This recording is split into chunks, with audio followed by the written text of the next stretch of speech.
par, Raj? Actually, I just got asked for a confirmation to go live, so now we are live. It Now is we're live? Saturday, May 11th. We are here for Gigantic Pop, a special quick hit edition. Myself, Mr. Matt Morgan, the Blueprint, former WWE TNA star. Matt, how are you today? Doing fantastic. In case you can't tell by my leathery looking face at the moment, I got beat up by the sun today because since 8:30 in the morning, my wife and I had thrown out the first ceremonial girls softball and boys baseball pitches for Longwood Babe Ruth, their closing ceremony today in our city of Strongwood, as well as my son's special needs buddy ball league, a town over, that we had to do that game coach that game at 10. So I'm not joking, dude. The sun beats the crap out of me as I get older, and I'm so exhausted right now. But I'm still irate and I'm pissed off about what I witnessed last night on SmackDown concerning the booking of Jade Cargill.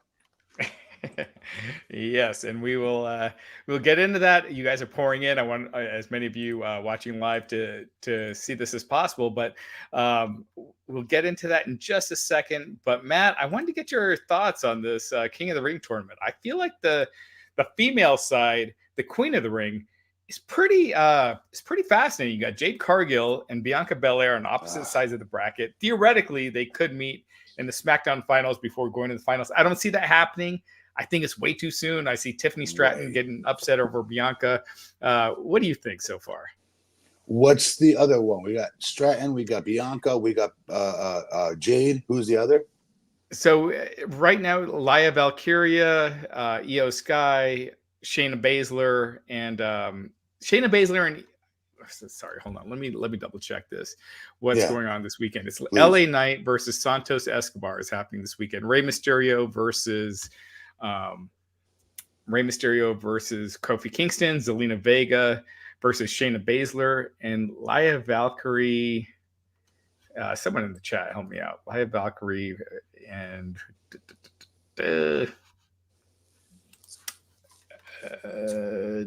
regardless, she's I'm pretty sure she's moving forward. So the second round King of the Ring matches are looking like Carmelo Hayes versus Randy Orton on the guy's side. Ooh. Jey Uso versus, it's probably going to be Ilya Dragunov. Tama Tonga versus the winner of Santos Escobar versus LA Knight. And then Gunther versus the winner of Kofi Kingston versus Rey Mysterio. And it is Jey Uso versus Ilya Dragunov. Sorry, I was looking at the wrong thing. So, so I'm guessing Rey Mysterio wins over Kofi Kingston. LA Knight definitely is beating Santos Escobar. So Tama Tonga versus LA Knight likely. And Gunther versus either Kofi Kingston or Rey Mysterio on the guy's side. So for the guy's side, I'd have LA Knight win this. It's a title without a title. It's very easy. They do nothing with King of the Ring. We saw that with how they treated Woods, right? Mm-hmm. So it's an easy just acclamation to add to accreditation to add to his file, right? Without giving him a real title for now, although they should. But nonetheless, on the girl side, I'd said it from day one. If you don't put Jade Cargill in this tournament, she's not built to win it. She has to win it. Has to. And again, it doesn't hurt the others if they don't win it. It just doesn't. Bianca Belair is a multi-time world champion at this point. She's already up here as it gets, right? So it doesn't hurt nobody by having Bianca win.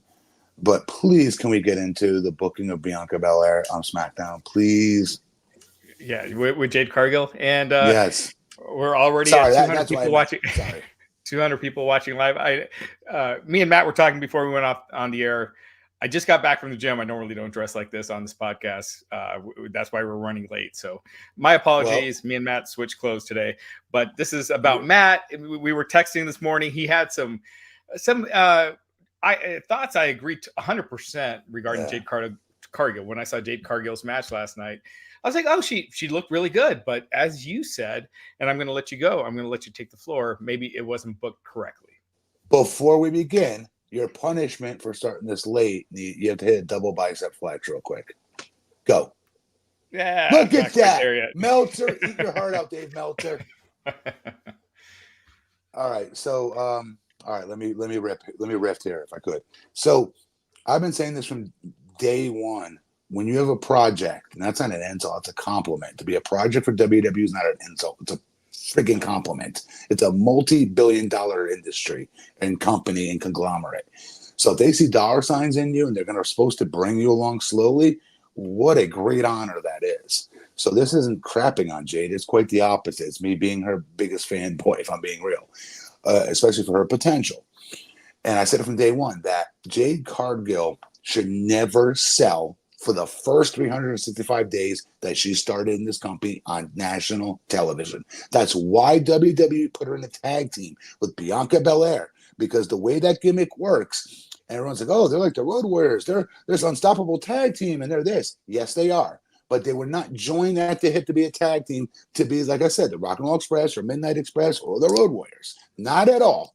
They were joined to be a tag team to explode and eventually go against each other, because they both are so dominating independently on their own in singles. And to see them as a team is like, again, the Avengers coming together. It's crazy. And they're unbeatable, unstoppable, unbumpable is the way it should be if I book them, but I'll digress. So I'm watching Jade on SmackDown working Piper, how do I say it? Piper Niven. Piper Niven, who's another one that is a big, strong woman in her own regard. I don't care how big and strong she is. She's not bigger and stronger than how you're supposed to be booking Jade at this moment. And because Jade is still green, I'm not saying that in a disrespectful manner. I'm saying that in the manner of, I was in those shoes at one point, being teamed with Brock Lesnar. And folks are going, yeah, Matt, why would they have you be the heater for Brock? Brock doesn't need a heater. My own education to learn on the fly on house shows. When it was time for our tag matches to happen, I could sit on the apron, watch Brock sell for mid-card talents, not just main event talents, and learn something on how to work big ball at the same time, learning how to register first. And then after registering, then eventually how to sell. And it's not something you can learn overnight. It's the hardest art to learn. The bigger and the more strong and more jacked you are, the harder it is to learn, I'll argue. So you need repetition, repetition, repetition. Not on television, though. You don't show those reps on television. And if you all saw it, the only places Jade shows she's green is when it's time to sell. Watch her facial expressions. You can see it, guys. When it's time for her to fight back, you can see the opponent calling for her to fight back, and she's trying to do the best she can listening to her opponent. The problem is her opponent, more times than not, don't have that much experience to be calling this match, to be calling when to have Jade start to create a hope spot and start to fire up on her. And this is where house shows come in so friggin' handy. Jade Cargill, moral of the story, should not be selling for anybody. She should not be selling for anybody. I don't give a crap who it is on that roster. Nobody should be getting over on Jade Cargill on offense. As soon as Jade's, if it's a singles match, like we just saw with Piper Niven on SmackDown, as soon as the bell rings, pump kick to the face, thanks for coming, 1, 2, 3, end the match. That's it. That's all it should be. Nothing more, nothing less. And then if you want to add a couple more things on top of it, the next match and so on and so forth, as you crescendo through her career, okay. She should not sell for the first 365 days because she not just looks the part, she screams the part in other ways that other women on that roster do not. I'm sorry. And so if that's what you have with Jade Cargill being the superhero and you're calling her Storm and all this other stuff, then flipping treat her that way.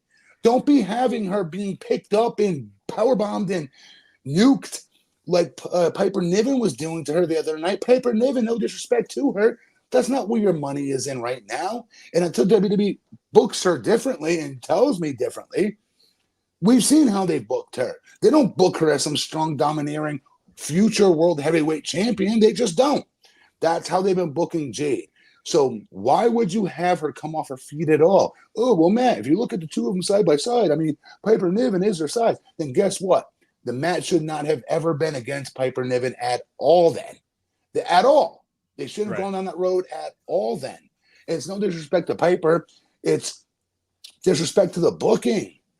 You guys have a conglomerate, that's not the right word. You have another Glamazon on your hand, who I'll argue is way more physically impressive than Beth Phoenix, a girl that I grew up training with in OVW at the time. Love her to pieces, but I'm sorry, Jade Cargill is her own island. Altogether, we ain't never seen nothing like her before. I'm sorry, I'm not exaggerating. That ain't hyperbole. That's right on the money. And any other person that even has a semblance of a clue about pro wrestling and how to book will tell you the damn same thing.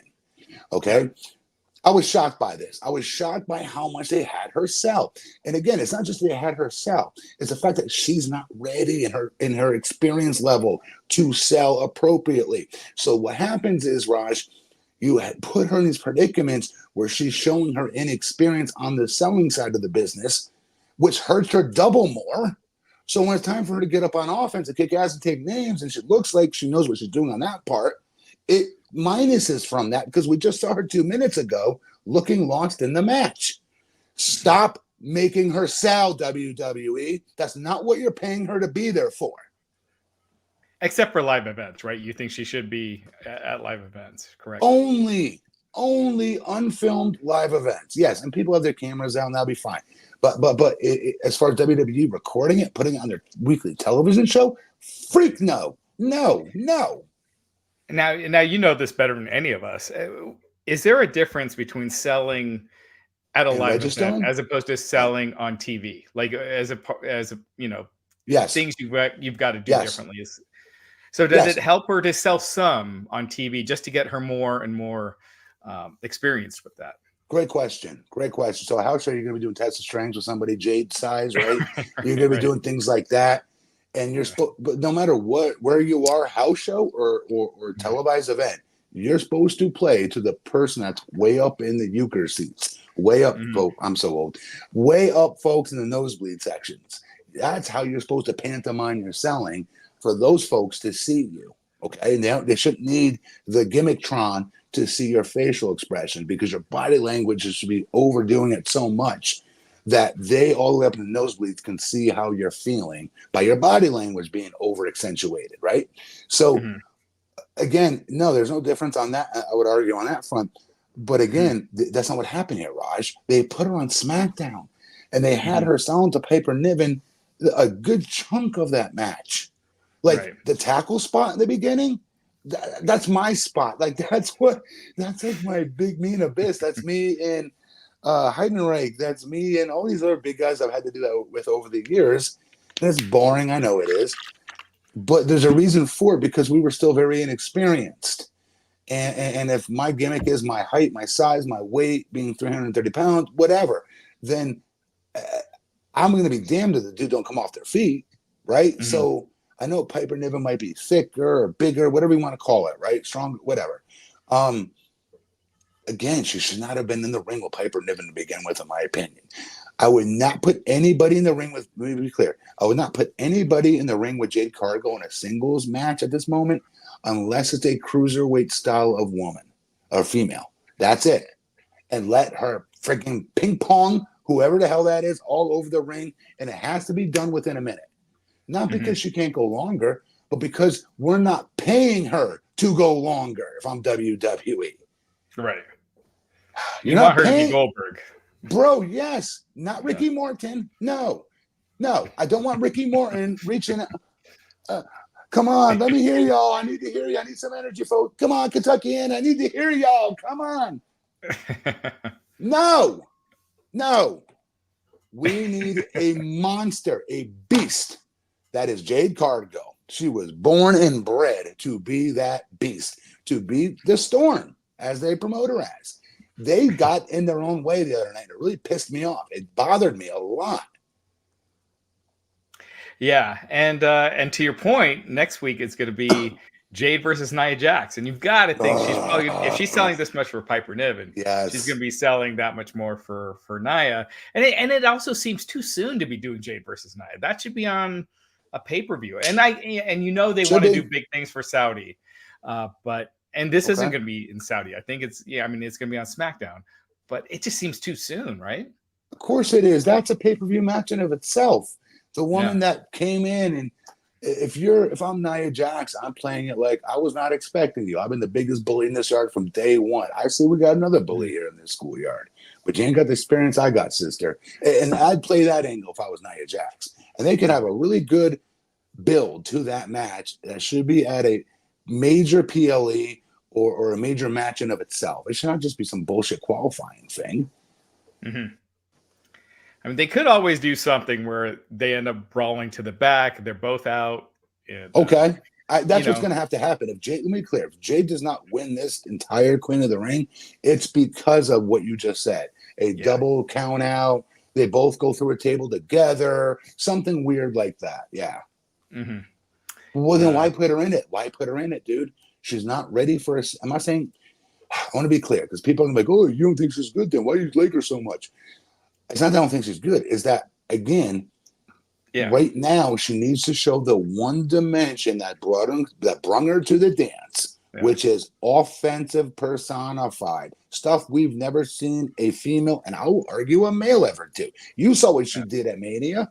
Or sorry, at Backlash. Mm-hmm. Did you see her finish? Yeah.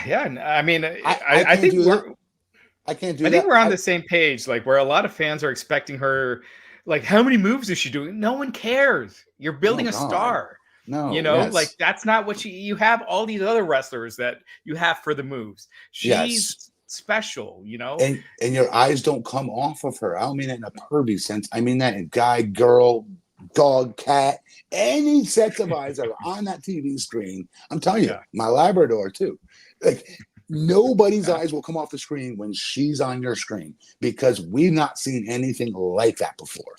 And we have been saying this since she was in AEW. This is not something new. We've been saying this for years. Yes, sir. She's a movie star. She's got that it factor that transcends beyond wrestling. It's nothing new. So yeah, there ain't no Jade Cargill, another Jade Cargill growing on a tree somewhere. No way. No, yeah, absolutely. She's one of one. Yeah, exactly. Peter Bahi with the $5 super chat. What do you think our wives are thinking about us talking about pro wrestling on a Saturday while other men are taking ditches? Hey, life is good. Well, Peter, I'm helping improve my city. What are you doing? That is true. I was playing Peter. That's all with love, Peter. He's Pete. Good friend of the show. Another good friend of the show, Stellar Justin Lopez, $9.99 super chat. It's too early for Jade and Bianca to touch. Agreed 100%. I see Stratton beating Bianca in the next round. The finals are shaping up to be Jade versus Io and Orton versus Gunther. And yes, in Saudi Arabia, you want the biggest matches possible. Yeah. Obviously, Jade versus Bianca can't be that because they're both on the SmackDown side. The next biggest match, I agree, is Jade versus Io. Matt, what the hell? You're a Yankees fan. Okay, but real Yankees fan, before we start winning World Series again, since like Don Mattingly, Dave Winfield, Ricky Henderson, early 80s. So, yes, I am, proudly. And what do you think about Jade and Bianca? Boy. He's right. They should not be touching, obviously. Mm-hmm. Bianca, that's why I don't get why they. So I get we had a super chat the other day, like, hey, this buries the tag titles for the women's division of having these two girls in this Queen of the Ring tournament. I didn't see it at first, but now it doesn't necessarily bury the tag team titles as much as it does those that are holding it. Because let's say neither one of them win. Bianca, yes, she can afford a loss because she's so flipping over. Right. She just is. I'm sorry. She just is. She's a top star. She just really is a top star. Made him track, yes. But she can afford a loss. It'll help Tiffany Stratton out greatly to beat her. It would. So for that, I get that. But again, I don't understand why Jade Cargill is in this at all if she's not in it to win it. I don't understand the logic in it at all. Mm-hmm. Sean Garner asking, does she beat Nia? I think, of course, there's no way you have Nia absolutely beat. Unless like Raj's opinion of one of the things not his opinion, but he threw out there, what happens if it's a double count out? I said, what happens if they both go through a table at the same time? Something weird like that can happen with the irresistible force against the immovable object. Something crazy happens and they're both knocked out, like Bobby Lashley and who was it? Miro. Yeah. That one time they went through the Titantron. Something weird like that could happen, and they're both canceled. Yeah. Veggie Gamer bringing up, so true. They're trying to build Jade as a pure babyface, and it is too early. She's still an attraction. Yes. I hadn't thought about it like that until now. No, we're not paying her to sell. I don't want to see, come on, Jade, you can do this, girl. Come on, let's go, Jade. Come on, guy next to me. Let's go, Jade. Hey, chick next to me. Let's go. Let's go, Jade. And start building out from the arena? No. I want to be incredibly like my head off my shoulders being exploded during her entrance. The bell rings. Pump kick to the mush. Deuces. Thanks for coming. 1, 2, 3. That's what I want to see. Yeah. And there's this weird thing lately going on wrestling Twitter. I don't know if you've seen it, where people are like, this show had this many minutes of wrestling, and this show had this many minutes of wrestling. Oh, God. And it's like, if you listen to that, you're going to go bankrupt, because the highest rated segments on Dynamite, which is AEW, which is more talking segment, right? Talking segment is the Christian always talking segment, bro. It will always be a talking segment. It will always be in any company. And here's my question: what happens if it's shitty wrestling? So if one show has 40 minutes of shitty wrestling, and then like 20 minutes of really good wrestling, but maybe more promo time, how do you decipher that then?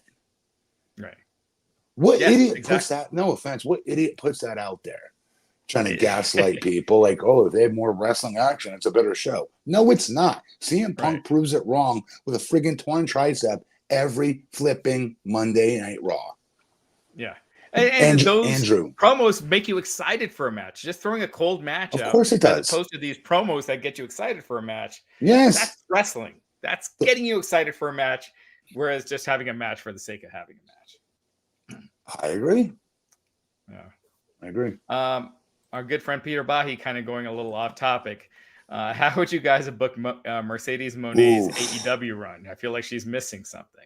Bro, I thought about this. I don't know. I don't know. Do you bring her as a heel? You paid her all that money. Would you put her in at first as a heel? Because that's what Tony's doing, whether he admits it or not. That is whether he meant to do it or not is the better point. Yeah. I don't think he meant to do it, but she's now come off as the heel because I'm sorry, guys, whether you guys like Willow Nightingale or not, I'm sorry. She's one of the most lovable people I've ever seen. I don't even know the girl. I don't know her at all. And I think she is so lovable, and I want to cheer for her. I want good things to happen for her. I don't know how to explain it any other way. I just do. Yeah. So why would you put her against her because of a work? Because of some marks go, ooh, she heard her in New Japan. Oh, New Japan. Oh, shit. We better put this on AEW because it's New Japan. You marks. Tony, you're such a mark. The majority of your crowd, yes, they know about New Japan. They do, mostly. But, like, you think every single person, especially the casuals, that you're supposed to be, if you're halfway ass decent businessman, trying to attract the general audience, or the casuals, as people like to say, to watch your show, have a semblance of a flipping clue about her getting injured in New Japan? No, they don't. Nor do they know who did it. And she didn't even do it to her. It was an accident. It happened in the middle of the ring. This is like me coming. Mercedes was climbing the ropes. Bro, this would be like me coming off to do like my bicycle kick. And I tear my groin doing it. And I blame it on the guy that moved out of the way. Like, no, that's so stupid. So dumb. Yeah, it's just been she was miscast as a babyface from the beginning, and then bringing her on TV months before she can actually wrestle. I see it. It was a desperate ratings ploy to kind of build that show up and get a big name, very big name, Raj. But Bischoff said something which I don't agree all the time with Bischoff, but he did say every time she cuts a promo, her value kind of goes down and down a little bit. Is it just her? Hang on, is it just her? I think so. Yeah. Edge. Oh yeah, Edge. I mean, Not I meant with her in this Willow feud. I don't think that's Okada? The case with Willow. Okada feels like a upper mid Carter now. Yeah. It drops every time he's on TV with them. Yeah. The only one that I can honestly say came from WWE and has increased is Christian. Well, Tony Storm, if you count that, or in Swerve. Yes. Swerve. But hang on. I want to be clear. Those were not household names with WWE when they came there. I'm very specific here. Main event attractions that were with WWE and came to AEW. Yeah. Moxley, you can argue that. Brian Daniel, whatever frick his name is in this company. You don't think so? I don't think so. Really?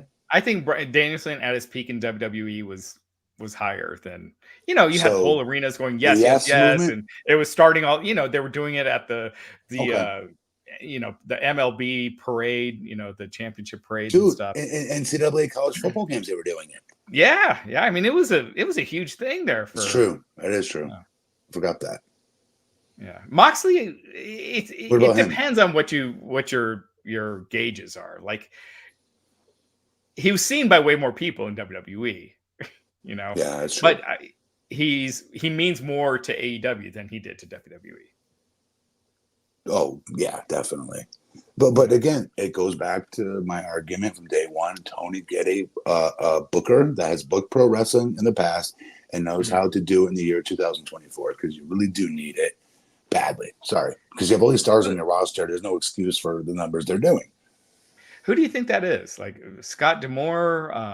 I think it's somebody we don't know. If I'm being sincere, I think Yeah. it's a few people. I think it's people that we don't know, because I'm so out of the loop with WWE or any of these companies, right? I'm old now. Mhm. But maybe it's, 3 or 4 people that did a really good job that maybe were unheralded working for WWE that no longer are there, maybe, or maybe they pull them Yeah. out of it. I don't know. But it's not just gonna be one person. No, it's Yeah. gonna be like 2 or 3 people. Yeah.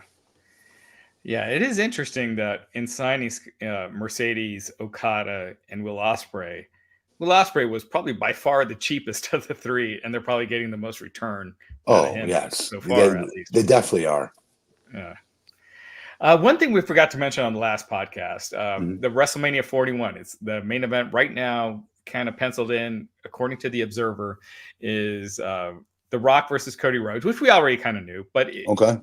the step being it's The Rock's People's Championship Oh belt against God. Cody Rhodes's belt. Bleh. That's so stupid. Why Yeah. would he want like the night he did that? Well, just so everyone knows what I'm talking about. The night that The Rock came out to say his "C'est la vie" and everybody, he's going back to Hollywood. And is it? I feel your title, man. What? That was the biggest escape from everything they asked us to emotionally invest in for the last couple of months with Rock, with these barn burner promos, these razor sharp promos, awesome rated R promos of just burying Cody, Mama Rhodes, and everybody to boot. It was great. All his promos were awesome. They were the Mhm. best on social media for The Rock, but even on television. But then they come to the ring and just, hey, hold your title. Oh wow, man! Like that's so marky. And what's even bigger, markier, is I just made up that word. What's even markier is the fact that Cody would be even remotely interested in the People's Championship. What? Right. A homemade Yeah. championship that was made by Muhammad Ali's family? No, it's not a real title. If you're gonna shit on the FTW title, everybody, you have to shit on this title just the same. In fact, I Yeah. would argue the FTW title has more historical Lineage. significance. Has more historical significance, thanks to Taz in the old ECW days. Yeah. The People's Championship. That's so dumb. As Veggie Gamers bring it up, the fans were chanting, "This is awkward" during that segment when they They did. exchanged belts on Rock. And then Missy bringing up, that was the creepiest thing I've seen Rock do ever when they switched those belts. Hey That's man. pretty Hey man. much. Hey man. Do me a favor. Can I hold that for a minute? Who does that? Come on, Rock. You're supposed to be cool. I did love the "this is awkward" chance. That was unique. That was different. So Good. that chant Good. made it worth it. Okay, it didn't work if the rumor mill is right in saying it's the made up make believe Rock, you're special too. We're gonna give you your own title belt, you mark. To walk out to the ring calling it the People's Championship and him raising it and all that stuff. That's so corny. And it makes him look like a complete mark for himself. It just does. He's the Yeah. Rock. He don't need no title. He's the most famous human being on the planet Earth. He does not need a mock title belt. It's such a me too. Me too. Yeah. Me too. Look at me. I have a belt. I have a belt. I have a belt. Everybody, look, I have a title too. I'm important. And Nick Ancelli with the $1.99 super chat asking, do you see Hook going to NXT when he's a free agent? When I picked up, that was free agent. Thank you, Nick. Why not? He's so young. Isn't it 22 or 23? Yeah, He's young. yeah. He's young. He's But athletic as hell. But let me ask you a question. Would NXT be willing to book him? That would be my argument. Is would they book him to be this monster, even though he's yay tall and yay big, like AEW does? Like if I'm him, I don't know how I'd feel about that. Depends on how much money he's making. I mean, there is still a size thing in WWE, even though it's the Triple H era. Right. Still, if you look larger than life, like a Roman Reigns or Brock Lesnar, Gunther, you're getting A better chance. It's not a disadvantage, right? No, of course not. And then, yeah. Because it comes down to one thing, and it always will come down to this one thing. I don't care what any internet mark says. When people are clicking through the channels, and again, it's not you, Mr. and Mrs. Internet Mark, that either any of these companies are counting on as part of their ratings because you're coming to the dance no matter what. They could piss in your cornflakes. You're still going to come back and watch AEW and WWE. You're going to always come back. So what I'm talking about is get the casuals. When the casuals clicking through the channels or going through their different streams or going on scrolling through social media, and they see a Drew McIntyre pop out there, like, holy shit, this dude looks like he got F shop up. Who is this guy? So Scottish Action. Let me learn more about him. He's on Raw. Okay, I'm going to check this out. Versus Ilya Dragon, or whatever his name is, which is not going to do that for you. Right. I'm just being honest. But he chops hard. Oh, so the part when I give the guy my chest and say "tee off on me, brother." and I enjoy Ilya Dragunov's matches. We're kidding, we're joking, of course. Although there is a little hint of truth to us joking. This is an interesting point from T Smitty 3000 with the $5 super chat. Thank you, T Smitty, as always. Good friend of the show. Yeah, he is. He says AEW signs talent. WWE under Triple H invests in talent. WWE has made Tama Tonga into a star. It is early on that, but we will see. But they are doing a great job with him so far. He's a star. And who had Jade as a huge baby face on their bingo? That's the one. That's the biggest. He had a lot of good points here. That's the biggest point he's making right now. He's right. I never would have predicted that in a trillion years. That big jacked as F, Jade Cargill, right, comes into there and is a baby face. Never would I, because all of her best promos are her. Even she's a face. Watch her mannerisms walking to the ring. She can't resist herself. She cannot help herself but to talk ish into the camera. That's why I love her. That's why I love her so much. But like she is, and she's an extremely over baby face. He's right. I would not have predicted that. That's a very good call. Seriously, T. Smitty, good call. And then Peter Bahi with a $2 super chat saying, Matt, acknowledge Solo as a tribal leader. I refuse to. I am acknowledging Jacob Fatu as my tribal leader. Here we go. And Dark Knight saying Ilya Dragunov versus Jay is a tricky one. Perhaps Drew cost Jay. Jay's winning. Jay's not losing. Ilya Dragunov? Wait, Dark Knight. No, brother. No, this is a matter of that. Jay is insanely over, selling tons of t-shirts, tons of merch. And one of the coolest entrances in a long time. No. He made, which we've never seen before. We've never seen the hard camera shake. Ever. Ever. Come on, man. I know about those friends. Does it really matter? Okay, touche. But come on. He is an upper echelon top main event. You'd say it or not. It's a real thing now. Babyface for WWE. Ain't no way in hell Ilya Dragunov is beating him. Yeah, I hope that the cell phone bobbing thing catches on more in the U.S. because that was just the coolest thing I've ever seen. I mean, I've never seen it. They'll vibrate the floor enough in an arena. Do you know how hard that is to do in an arena? Yeah. In an arena. By the way, those hard cameras, they're not just on like the arena floor. They're on these platform boxes that are supposed to absorb if there's lots of like vibrations in the building that day. Like, and they still didn't work. Yeah. Do That you was see during the AJ crazy. Styles Cody Rhodes match where it's just like you see it like Same just bobbing thing. up and down? Same thing. It's so crazy. Oh, it was really, really exciting. My wife was watching it, was coming in and out, and she was like, "Are they shaking the camera? Why are they shaking the camera?" I'm like, "They're not shaking the camera. That is the fans." It was just one of the coolest things I've ever seen.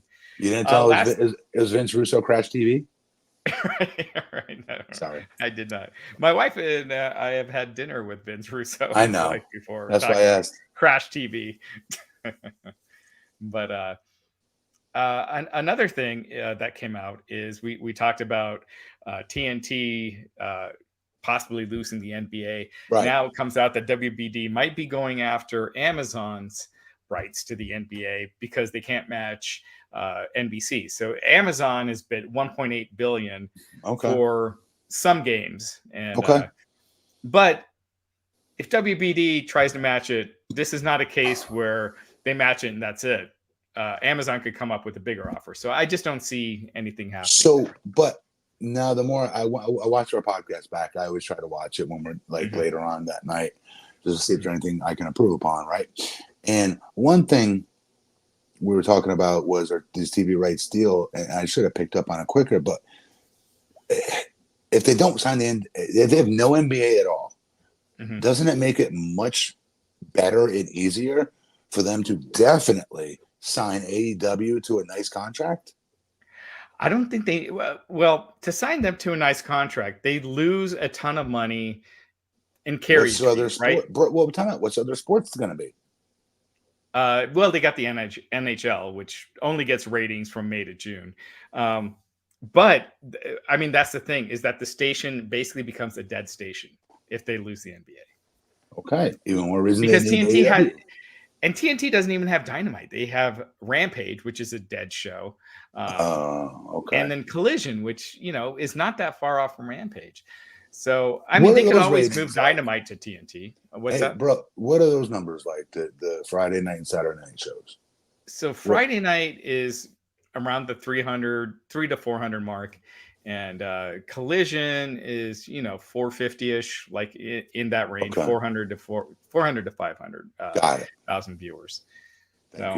And not necessarily knocking them dead. Now they could always, Dynamite obviously started off on TNT. They could always move it back. They can't do it on Wednesdays. It would have to be a different night. It's just a weird year because you got we don't know officially. They haven't said Raw is going to stay on Monday nights on Netflix. SmackDown's going to stay on Friday nights on USA. It makes no sense for USA to keep SmackDown on Friday nights. They're spending more money. They're spending $250 million on it a year. You would want that on the night that gets the most viewers if I'm USA. That is and Netflix, their thing is subs, so it doesn't really matter as much what night Raw is on. Can I tell you a secret, Raj? I don't give a shit about the TV shows at all. At all. I'm sitting here thinking, if those are Chappelle fans, Ashley Larry. I just doesn't. I'm just being honest. The only thing that interests me is, what does it mean for like AEW? Is to screw them over, getting a new deal, and that's about it. And that is the thing. It could possibly screw them over. So hopefully it doesn't. We'll see. If they get the NBA rights, I could see it screwing over AEW because there's not a lot of realistic options out there. You got FX maybe with Disney. I don't see ESPN happening. If they go to ESPN2 or ESPN Plus, that's a weak station. They're not going to touch Tony Khan with a 10-foot pole after his awesome performance with the neck break, but I'll digress. Right. And then FS1, which FS1 is weak. There's no like strong station for AEW to go to. So ain't wrong on that. Best thing is for them to stay on TNT and TBS. Yes, sir. Our friend Missy with the 1999 super chat. Thank you so much, Missy. Off-topic streamer. I did a toy hunt in Florida and said the best store for wrestling figures in all of Florida is the Acme in Longwood, Florida. Congrats, Matt, doing something right as mayor. She ain't lying. Acme is the best. So I go there for my comic books. I'm a big comic book dork. Baseball card, football card, basketball card collector as well. But also my wrestling figure collection too. She's not lying. It's a great. I can't even call it a hidden treasure because people come from all over to hit us up and they're in Longwood to visit Acme. And it's got one of the coolest, like, my opinion at least, one of the coolest like setups of like when you drive past it, you know this is a comic book store. You see all these superheroes on the outside of their windows and walls and their paint job. It looks so freaking cool. So thank you, Missy, for saying that. Yay. That's really cool. And it's cool because those kind of stores feel like they're harder and harder to come by. They are. Oh my God, they are. Yes. Yeah. Antonio Baker bringing up, can only hope for Amazon or CBS for AEW if they get dropped by TNT and TBS. CBS won't do it for CBS proper. No. Maybe Paramount Plus or something. Oh, Amazon, I could definitely see. Sure. Yeah, me too. And then Missy also saying he came from the UK and said he's never been to a better store for wrestling. Oh, that's awesome. That's awesome. This is in Longwood? Yeah. Acme. Don't say it that way with a question mark at the end of it. Say it with an exclamation mark. Of course it's from Longwood. I mean, this is from Longwood. Thank you, Raj. Missy, thank you. That's awesome. Great plug because it's a great store. A great store owner is very passionate about what he does. So thank you. Yeah. I can't wait to text him that I just read that. So thank you. And thank you guys, as always, for tuning in. Really, we appreciate it. Please hit the like button. Please subscribe. Also, we're trying to get our social media accounts going. We started, we're on Instagram at Gigantic Pop. So please follow us on Instagram. We really do appreciate it. We're trying to build those up and we're going to try to do specific things for each one. But definitely take a second and check us out on those platforms. And thank you so much. Again, like, subscribe. Today was completely last minute. So you hit that notification and you'll get those updates on when we're going to go live. And also follow us on Twitter, because anytime we're going to do one of these impromptu podcasts, we put it on here on YouTube. And then we also send out a tweet from our Gigantic Pop at Gigantic Pop Twitter account. So follow us on there and you'll get all the updates. So again, thank you so much for joining. Matt, any closing words? Not at all. You hit it on the head. Thank you. Good. Thank you to all you that did the super chat tonight, or today rather. And again, you hit it on the head. Keep hitting that subscribe button for those who haven't done it yet. Please hit the like button. Please leave a comment in there, no matter what it is. And we'll try to do our best to comment back. Hopefully you guys see us responding to you guys in there, because I do respond to y'all. Then I go back and check it later, and then y'all responding. So if you put a comment in there, check it out, because there's a big chance that me and Raj probably will respond to you. So please, we like this community that we're building here amongst us all as being friends together. Keep it coming, please. And thank you all again, and we'll catch you again sometime in the next few days, definitely by next Friday. So keep it tuned in here on Gigantic Pop, and we'll catch you again next time. Thank you.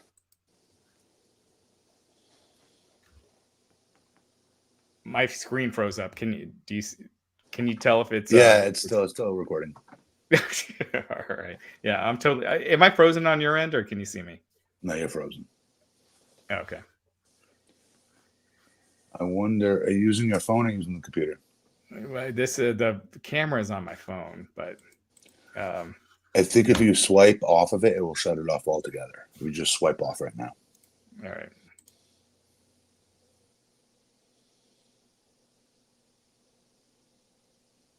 You still there? All righty then. Bye, guys. If you're still watching, thank you. Subscribe. Thank you.